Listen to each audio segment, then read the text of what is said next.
Локалните избори во неделата ги искристализираа и составите на советите во општините, орган кој има најголеми надлежности во функционирањето.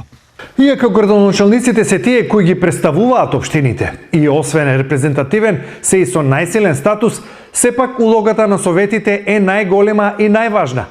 Советот има широки надлежности и тие се регулирани во Законот за локална самоуправа и се однесуваат на широк спектар на активности. Така, меѓу другото, Советот го донесува буџетот и годишната сметка на општините, ја утврдува висината на сопствените извори на приходи за финансирање на општината, основа јавни служби, усвојува програми за работа и финансиски планови, одлучува за давање дозвола за вршење дејност од јавен интерес и одлучува за начинот на располагање со сопственоста на општините. Овие активности се од елементарно значење за функционирањето на општините, но освен нив, законот предвидува и други кои се однесуваат на персоналниот избор на раководителите.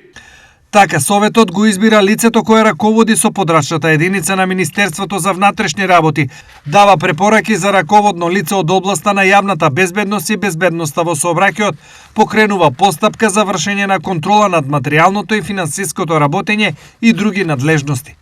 Сите овие активности во општина Штип, но и во другите општини ќе ги спроведуваат новите советници по конституирањето на советите.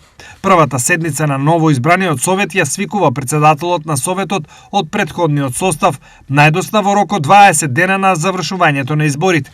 Новоизбраните членови на конститутивна седница даваат и потпишуваат свечени изјави пошто советот отпочнува со работа.